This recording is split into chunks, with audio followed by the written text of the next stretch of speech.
Hello. It's another stormy night here in Arkansas.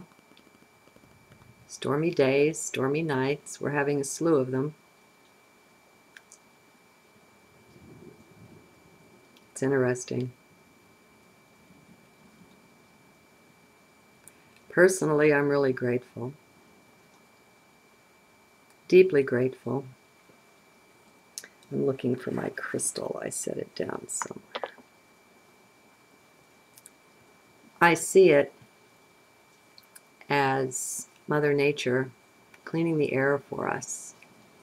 I see it as an action of love and of mercy. Water,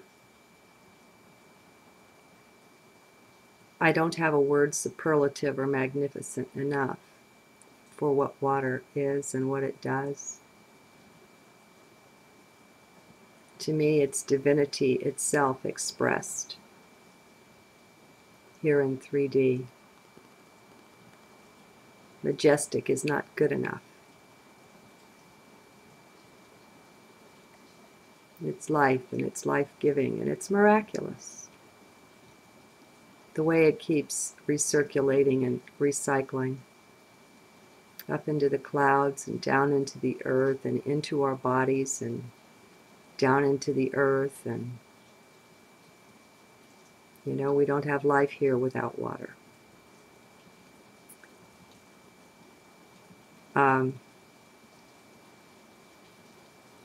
I almost, in a funny way, hesitate to do a live recording anymore. I find I'm having a bit of difficulty when I go to do the text companion, the file for scribed. There's an energy that comes through the video that it's just challenging to try to put other words around. And I don't understand it or anything, but I kind of think maybe the quality of the text files going with the live videos isn't quite up to par or something. Maybe it is. I don't know. I don't know anything. And I'm content to be that way too. I want to relate a little something. Can you hear the storm back there in the background? I've got the mic set lower, so if I laugh or clear my throat, it doesn't make rude sounds. And I also have it set to filter the background. But rain is beautiful. If I'd have had my wits about me, I would have taken off that filter background so that you could hear more of the rain in there.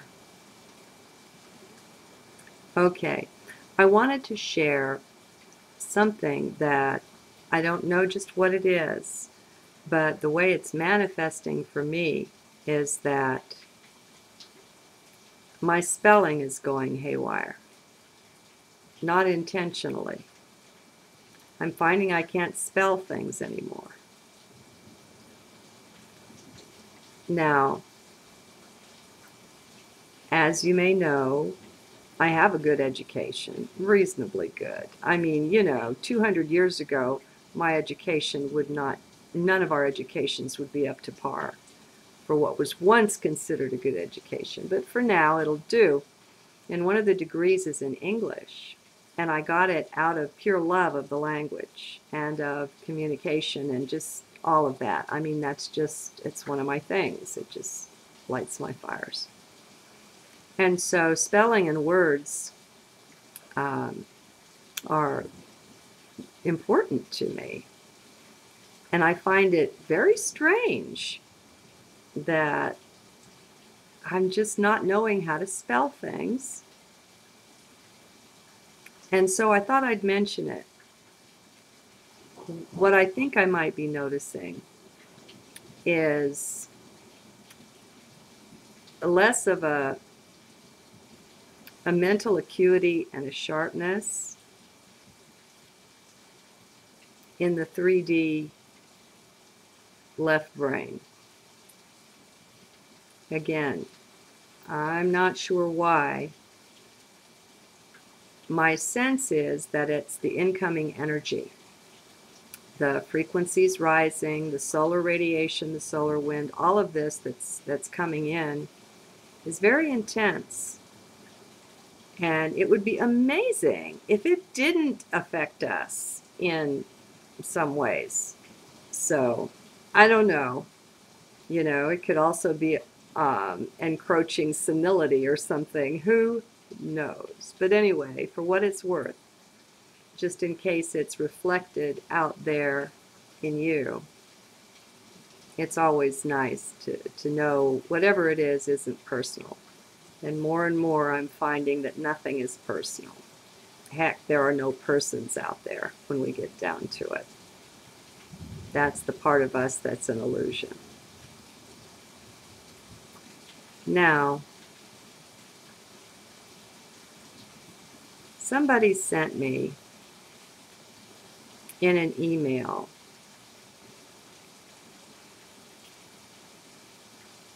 a file from Tom Kenyon's website. Now, I don't even know if I'm going to say this right. Hathor, a communication purportedly from a being or beings that are Hathors. I know next to nothing about this. I had heard of Tom Kenyon before. He works with sound. He's a sound healer. Now, in the last 24 hours, I was so impressed by the file. It just seemed, it wasn't very long, and it just seemed to make good sense. And it felt right. So I went out to the website, and I've downloaded half a dozen things and listened to them and read, half a dozen more.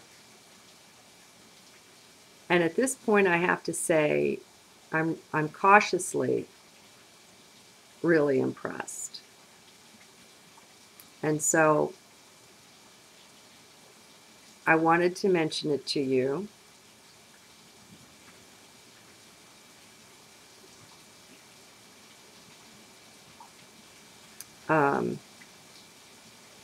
Maybe if I had lots of friends and I wasn't a hermit, I wouldn't do things this way and live my life in public.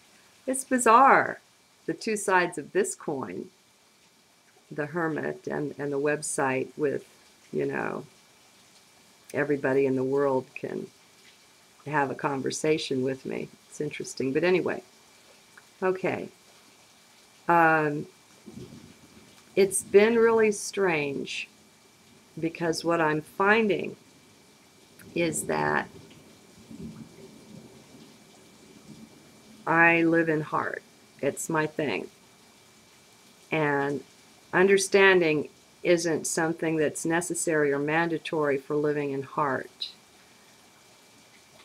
It comes and goes, it flows. But you can live a thing without understanding it. You can have an experience without being able to pick it apart with the left brain and make lists about it, and all of that kind of thing. And I find the left brain experience of life very superficial, and I find the heart experience of life very deep. And so this is my choice. And so I come to a lot of things, not by knowledge or understanding or the mental route, but just by the feel of it, by an inner sensing, an inner knowing, if you will. Don't get stuck in the words. Be in heart when you listen to me if you want anything to make any kind of sense. Okay, what has been like the twilight zone for me is to read what has come through Tom Kenyon. He channels the Hathors, and I'm not a real fan of channeling, okay?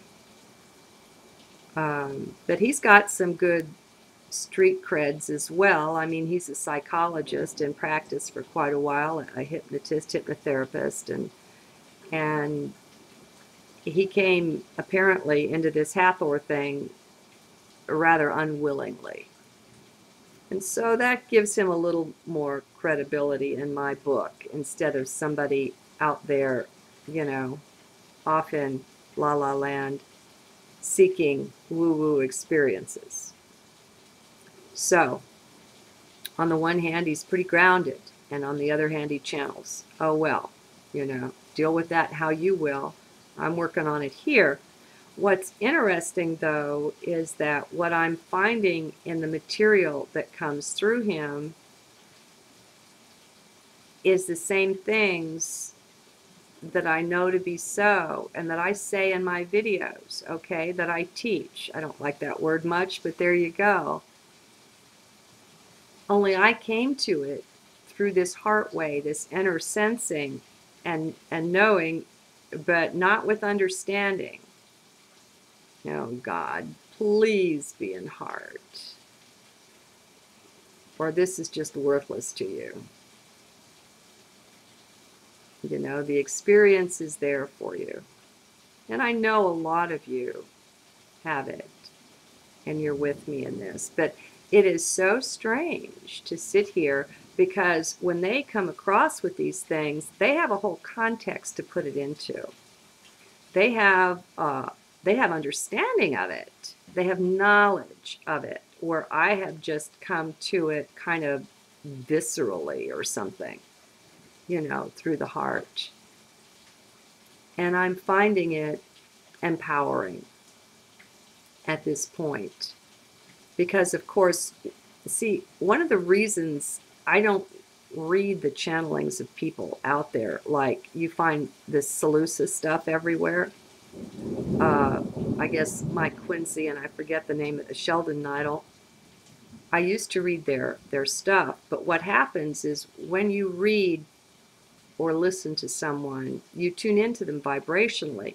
And so you're exchanging energy with them all the time that you're doing that. And I discovered on connecting with the beings behind those channelers that just wasn't something I wanted to do. I didn't want to share and exchange energy with them. And so for a while, I still kind of liked to keep up with what they were saying. That's ED, as in past tense, liked. I've gotten over that as well. And it's not even tempting anymore to read any of it because I don't like the vibration. It's mesmerizing and a bit befuddling to the soul senses. Now, that's my personal experience. If you like these guys, go for it, because I'm never saying that my way is law or the best or anything else, okay? I'm just sharing. All right, so all of this to say that in reading what the Hathors have to say, I'm exchanging energy with them. You connect with, like you listen to me, you connect with me. And a lot of you can feel that. All right? And so there's a real energy exchange. And I find them strengthening. Oh, this is, maybe I've got the light right to where you can see this one. This is a neat crystal. It's a bit unusual. Let's see, how can we do this? In that it has a point that comes perpendicular to the other ones. Isn't that nice? A friend bought that for me. Quite lovely. Very clear. Okay, so it's interesting. It's just really interesting. And so tentatively, if you feel called to do that, I think it's tomkenyon.com. I don't know. That's his name. You can go to Start Page and do a search on him and see. I'll check real quickly. Yeah, Tom Kenyon, KENYON.com. And he has a lot of files out there that he offers uh, for sale. He's got books and files and some extensive work that he's done. And his sound files, he puts an awful lot of effort into them because they're layered track upon track upon track upon track. They're a bit bizarre when you're first exposed to them, but you know, don't write it off because of that. We've got a lot of bizarre stuff coming, friends. You know, it's time to be open and fearless in the presence of whatever, and not so quick to run. I found a lot of things that I was turning away from that, you know, there was maybe some fear underneath that. And that I just have a lot more strength and confidence now at being in heart and being able to establish the truth of things. At least my personal truth. What can I say? How it feels to me. All right. Now, he has a policy where he lets you use everything personally. He's got a, not everything, but he's got a pretty extensive list of files that he offers free for the download.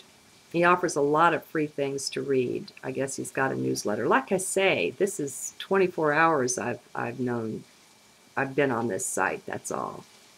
And not 24 hours solid. Anyway, but he wants to make it very clear that it's for your personal use only.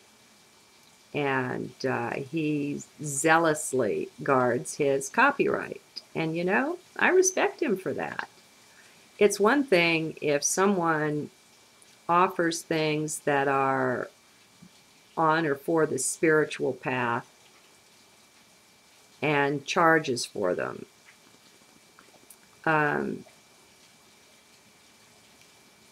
I don't really find anything wrong with that if the person also has a lot of things that are free. I think the meat and the bulk and the important stuff that is offered, there shouldn't be a cost to it. I think it really should be available, especially in this time that we're in now. I think a lot more things should be free. But I also think it quite reasonable to say, okay, I make it free to you for your personal use, but don't go putting it in your videos. You know, don't go putting it, uploading it to the internet and sharing it with people. So that's really interesting. I've been a little bit casual about that kind of thing. And so I'm absorbing his understanding and his guarding of his copyright. So that's interesting too. We all make our own determinations. When we cross over, there's nobody there with us, you know. All the people that we interacted with and impacted during life, our mates, our kids, nobody's there with you. You've got to answer yourself for all the decisions that you made. And so if we're just adopting society's ways, or the ways we were taught in school, or the ways our parents or our gurus, teachers, the ways anybody taught us, a book, a video, whatever, if we're adopting ways that we didn't come up with, ways from outside of ourselves, that's not really beneficial because we're the ones that have to answer for all of this when we cross over. So I think it's important to run everything through your own heart and make your own choices and determinations. I think we've got to stop looking up to people that are outside of ourselves, to sources that are outside of ourselves. And I mean any and all of it. I'm talking radically here. I mean everything. It's a world of illusion in one sense. It's a world of pretty solid reality in another sense. It's both those at the same time. But if we can walk the middle of that, if we can do the teeter-totter thing and keep it balanced, there's an empowerment that resides at the point of balance that's truly awesome. And you find an internal integrity and a strength and a blossoming that's not possible in an unbalanced state. So it's very strange, though, you know. I speak from I don't know where or what. I higher self, I guess, is what speaks here, but there's a real unknowingness about it. And when this unknowingness connects up with the Hathors or other beings that come from a knowingness, it's disconcerting. It's different. Okay, and I'll postulate something here before I close. I don't know that it's true because I'm still too much in the midst of it. But maybe it reflects for you too, and that's that in order to get where I am, I had to let go of everything. In order to enter the heart, to fully and truly enter it, be loyal to it, live from there, it's a process. It's not a process of going out and learning things and taking things on and, you know, discovering things. And it's a process of letting go, of discovering all the things that you don't know, or the things that you thought that you knew that just aren't so, or that aren't always so.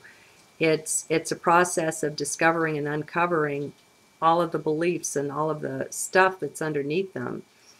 It's a deconstruction. Like I said, to get to where you're a person that loses checks, you know, you've let go of a lot. And one thing I know is that people's sense of what's important in their life is shifting. You can feel it. And you don't necessarily know how this is happening or what or why it is. But you can tell things that were once important aren't. Things are important now that weren't even on the radar before. And so there's a shifting that's going on. Well, we're morphing. We're morphing in all ways. We're being affected, not just physically, not just our DNA, but all of us, body, mind, soul, spirit, the mental body, the emotional body, the whole thing. And so I went around for a time as a know-nothing, and I'm still pretty much there. You know, I sing the praises of I don't know. I even abbreviate it IDK. I don't know. I say it so often. And I'm fine with it. But what I think may be happening now is that the necessary unplugging from the mental mind, the 3D mind, has been done so that I'm, as it were, plugging into something higher that takes up the duties of mind in a way. I don't know how to talk about it yet, but it seems like the capacity of mind is returning. And on the other hand, she can't spell. Go freaking figure. Oh, well, it doesn't matter. It really doesn't. We don't have to understand.